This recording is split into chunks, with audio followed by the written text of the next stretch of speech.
Hello, Senior Josh here. Well, got something new, something that I was keeping my eyes open for and was luckily able to find.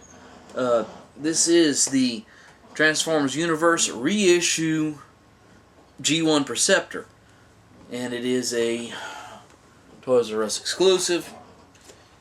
I think I've mentioned before I don't have much luck finding exclusives. I've missed out on the Insecticons, but anyway, one thing that kind of surprised me is he's not quite the colors I was expecting. Like, I thought red, and I thought it was like a green or a blue, but it's almost like a maroon and a teal, which still looks pretty good. You know, it's not bad. Just, you know, in my head from the movie, I always thought that he was a different color from that.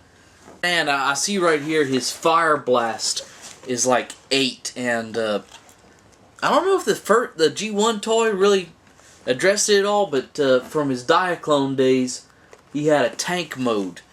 Well, if they had fired up the tank mode in the Generation 1 movie, well then maybe Autobot City might not have got destroyed. So anyway, you've got Perceptor here, almost in his tank mode, almost, I think. This is actually the first time I've had this thing open. I have no idea how it transforms or nothing, so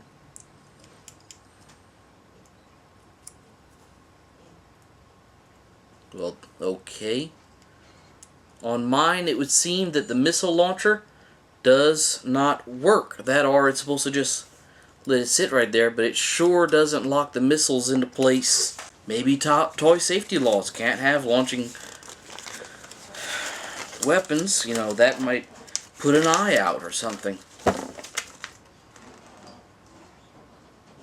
And as little credit as they give us for being able to figure anything out, they don't say anything about launching it, so maybe they just nerfed it. I don't know. But anyway, let's look at Perceptor for a second. Also, he comes with a rifle that's molded in the same color as him. Like this right here, this red is what I thought Perceptor was, but I was wrong. So it looks like you're just going to take and fold the legs down on the sides, just like on Soundwave, and rotate these around. It looks like it rotates at the knees and the waist. Yeah, it does. Let's flip that out. The arms don't look like they want to move. Oh yeah, they slide out to the side. Okay. Okay, a little bit more. I just don't want to break this thing the first time I have it out, because I want to be cool and not read the instructions before transforming it. And really, this thing is surprisingly articulated from what I'm seeing so far. I mean, he has elbows and knees. That flopped over to the side some sort of way. Oh yeah, the microscope cannon thing is just going to flip down to the side and apparently sit just like that. And there is a little knob on the back you turn, and it makes the head retract and extend right there. I like that they put in the packaging, on the inside flap, it says microscope mode. Ah! There's an exclamation point. That's the reason for that. Not a working microscope. Darn. So anyway, there's him. And he's actually pretty decent size for G1. Ah! Suctimus. There he is next to Suctimus. So you can see he's just a little bit bigger than a modern Deluxe. Had a brain fart there. So anyway, that's him, and like I said, he's got the rotation in the shoulders He's got elbows that bend to 90 degrees. His knees travel backwards, but unfortunately, no front to back in the waist, hips. You can kind of get him into semi-almost dynamic looking pose though, but really, I said he was fairly articulated, and he is for G1, but it's nothing that's going to win any awards.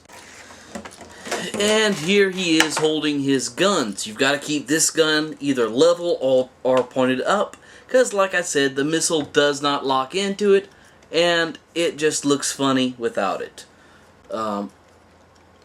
Also, you can take and swap his microscope across to the other shoulder. That, and let's just zoom in here on the face. You know, he looks just like he did in the cartoon. That's one thing that kills me with the G1ers that are like pure hard G1ers. I read someone posted something a while back that they thought that the new cartoons and toy lines were terrible because the toys look just like the cartoon. Oh my God. Send them to prison for making them have something that looks the same.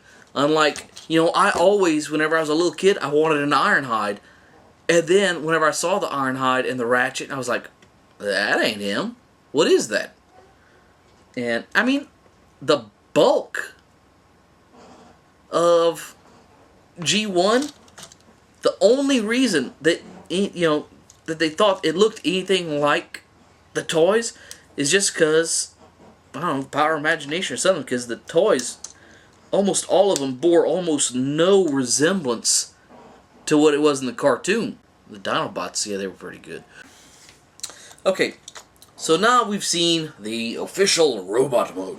I realize now that I did not have it in microscope mode, so let's just go ahead and roll his head back down.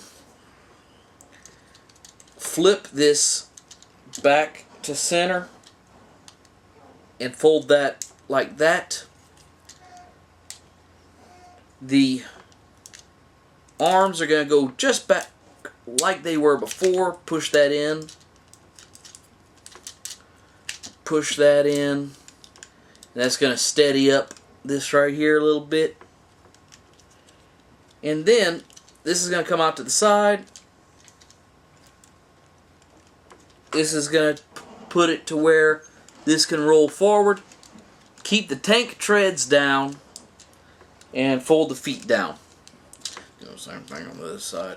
Just once, you know, I'd like to have this leg transform different from this leg so that I can just say, instead of, you know, do the same thing on the other side, wow, this is different. But no, not this time. Then, once you get that, let's see what else flips down. Alright. This little thingy in his crotch, you're going to take and grab that and pull it down, and it is the reflecting mirror for the microscope. Then you flip this little thing right here down, and now you are ready. Oh wow, it extends. I was looking at this, see it kind of goes in and out a little bit. I did not expect that to do that at all. But you turn this knob and it does that. So that's a nice little surprise. Not at all expected there. And I don't think that it's mentioned in the instructions at all. No. So yeah. Extendo microscope thing. And they say it's not a working microscope. It actually does have just a slight little bit of magnification if you can get it to focus in on whatever it is you're trying to get it focused in. It's way off, but it does actually magnify a little bit. Anyway, I mean, like maybe 3 power magnification. Hardly not even worth talking about. Stop talking, Josh, and move on. Okay, so now that it's in microscope mode, what you're going to do to transform it into the, it says tank, you're going to take these little silver dealies on the wrist, take them out, and leave them aside and lose them. Please don't do that. Once you get that done, this right here underneath the back of the back of the leg is going to extend like that. This is going to take and rotate to where the treads are up. Then you're going to take and rotate this around like that. This is the new bottom. I'm sorry to be cheating right here, but I didn't have the benefit of the cartoon to help guide me on this. And then there is the tank mode.